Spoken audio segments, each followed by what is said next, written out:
6 million. That's the number, 6 million. You know what that is? If you said the number of promises Joe Biden has broken or the number of movies Samuel L. Jackson regrets, then you are correct. But 6 million is also the number of people murdered by the war on terror. That's right. While a recent extensive study by Brown University found that somewhere around 900,000 people have been killed directly by the U.S. military involvement in Afghanistan, Pakistan, Iraq, Syria, and Yemen, that does not include the indirect deaths, all the people who died due to collapsed infrastructure, dirty water, trying to migrate out of a war zone, and trying to digest Skittles the Americans brought when your gastrointestinal tract has never encountered non-nutritive polystyrene modified dioxide. And that's just the orange coloring. And according to a landmark report by the Geneva Declaration on Armed Violence and Development, signed by 113 governments, in the majority of conflicts since the early 1990s, for which good data is available, the burden of indirect deaths was between 3 and 15 times the number of direct deaths. So looking at several factors, when indirect deaths are calculated, the conservative number of total deaths is estimated to be 560,000 in Yemen, 2.5 million in Syria, 136,000 in Libya, 1.5 million in Iraq, 880,000 in Afghanistan, 335,000 in Pakistan, for a grand total of nearly 6 million people killed by our wars since 2001. Probably shouldn't have said grand total. It's more of a grisly, awful total. Otherwise, it sounds like, well, old chap, isn't it grand that 6 million people have died? Let's drink a malt out of the gramophone to celebrate and then peep the gams on that waitress. Welcome to Shoot the Shit Wednesdays. This is typically on Saturdays, but I felt like I was in the mood for a Shoot the Shit sort of stream, because I don't normally stream. This is late for me. I don't normally stream. Not late, but I don't stream often at this time, usually once or twice. But I do like the change up, and it was well worth it for the guest that we have today. The introduction video, always bringing humor. When it comes to humor to politics, I would think some of the people that's doing some of the most cutting edge content, Lee Kant, Jimmy Dore, Caitlin Johnstone. A lot of people don't. She's not a comedian, but a lot of her content is very funny. So let's go ahead and bring in my guest. He's been on the channel more than a few times. I would say he's one of the people that we would classify as a regular here. He's the most censored comedian in America, former host of Redacted Tonight, and just an all-around kind of firebrand radical. This is the guy that was more radical than RBN. Lee Camp we were in the same boat, or maybe same space. But what's up, Lee? How you doing, sir?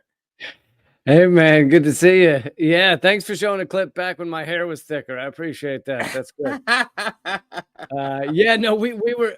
You reminded me. We were both listed on Mediaite's list of media bias, and we were in the far left, unreliable area of the chart. Which is a good thing. I think that as a compliment. 6 million. That's the number. 6. I think they had CNN at the reliable peak of the chart.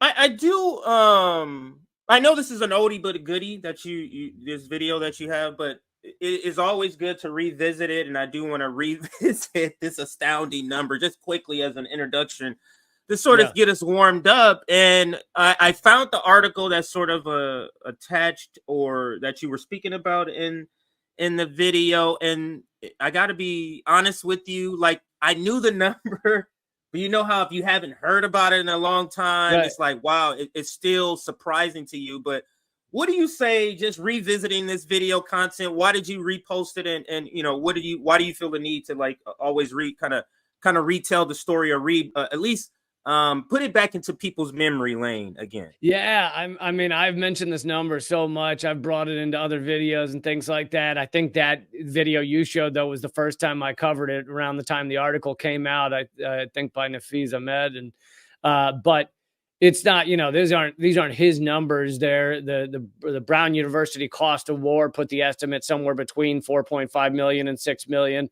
So, you know, there's been multiple extensive studies giving this as the number of deaths caused by the U.S. global war on terror. And this is obviously probably 2.5 years ago or more. So it just keeps increasing. I mean, this is a U.S.-backed genocide that's going on in Israel right now.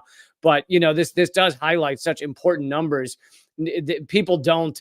I mean, people hardly consider the dead from our wars to begin with, but then you add on the indirect deaths, and it's just catastrophic. The people who died because they couldn't get clean water, they died because they didn't have the infrastructure, didn't have gas. I mean, we've killed. The reason that number in Syria is so high, 2.5 million, is because we have put 94%, according to the UN Rapporteur, of Syrians beneath the poverty line. I mean, 94% don't know where they're going to get the gas to cook their meal or get the medicine if someone gets sick. So we are just killing people around the world. And that's why what's happening in Israel is what Israel's doing is so horrific, but it's really not out of line with what the U.S. empire has been doing for decades. It may be a little more speedy. There's a little more death going on per day than recently, but this type of just catastrophic, complete lack of care for human life in any way. We see it through these decades. And yeah, I try and mention this number as often as I can, because you will never hear it on mainstream media at all. Yeah. And what's also just the ability, what I find in all of this, and like all of what the empire does, like all of the killing, just the ability for people to talk out of both sides of their mouths, accusing one country of human rights, accusing one country of war crimes, while at the same time, you know, blocking UN resolutions, being the veto here, being the veto there. It's like, without the invention of the internet, where will we be at as a nation, and as far as understanding where we are geopolitically? Like, how much information would we not be privy to? So I mean, you know, I've grown not to be that big of a fan of the internet because now I have a teenager.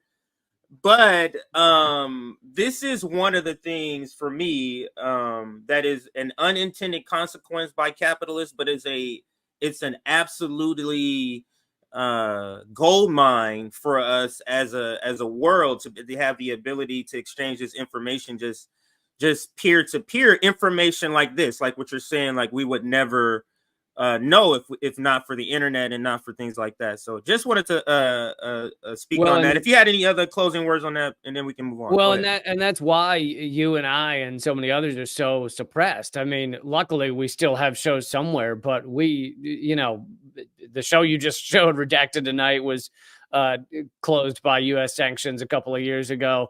But that is just one of a long list. I have it as my pinned tweet at the top of my Twitter, the list of different ways that I've been censored or suppressed, and it just doesn't stop. I mean, the number of channels and platforms that have either been suppressed or deleted, or just a few weeks ago, my TikTok was banned forever with no right to appeal and no reason. And you know, this is not because I'm you know, shouting racism or calling for anyone's death. It's simply because I bring facts such as that 6 million number, or I criticize capitalism. Like, this is not because I'm some unhinged right winger, you know. That's the thing. It's like, and this is what I like to tell my audience, is like, we need to, you know, we're we're against anti-intellectualism, but I'm a person who believes in, like, just go with, you're a human. You've had human experience. You've seen enough people to know when you're being lied to. Don't be talked out of it by the establishment, like what they're trying to do with the economy. You're experiencing the economy. Don't let them tell you that you're just not experiencing actual reality. Lean on your own human experience. But let's move to. Let me actually read some of these before we move on. This is crazy. So 2016 MySpace, 330,000 followers, shadow Facebook. banned nearly into a. I'm sorry, Facebook. So over 250,000 followers you had on Facebook, those were shadow banned just because you're telling truths that counter what the establishment is saying. Go ahead, sir. Oh, well, it was basically after Bernie Sanders nearly won the nomination, despite all the rigging against him. It's like that was the key moment when the social media decided it was time to truly crack down on those of us speaking the truth. And yeah, I mean, I still have that Facebook page, but when I post on it, you know, it'll be shown to, you can look at the analytics, it'll be shown to a few thousand people, but like a tiny, roughly 0.1% of the people who quote unquote follow me see anything I post. And even if they repost it, often the reposts that they put up will not be shown to anyone. So, you know, it's a perfect example of shadow banning if you look at the analytics. That is astonishing. And then, of course, your YouTube channel, like you said, your TV show was canceled by sanctions. Sanctions. Like, have you when you were, you know, thinking like, hey, what do I want to do in life, and when you began to do comedy and politics, did you ever think, as you're thinking and coming up and creating these jokes and this content would get me sanctioned? Like, was that your goal, or was that anything on the horizon for you? I did not think, you know, when I was coming up as a comedian and I spent 20 years in the comedy clubs and everything, I was by far not the most offensive guy on the stage. They were there, and there still are comedians saying the most heinous, disgusting, revolting, and I defend their right to say that stuff on a stage. But I never thought, oh, I'm the guy that's going to be really suppressed. I'm the guy who's going to have his YouTube channel banned around the world. Never occurred to me.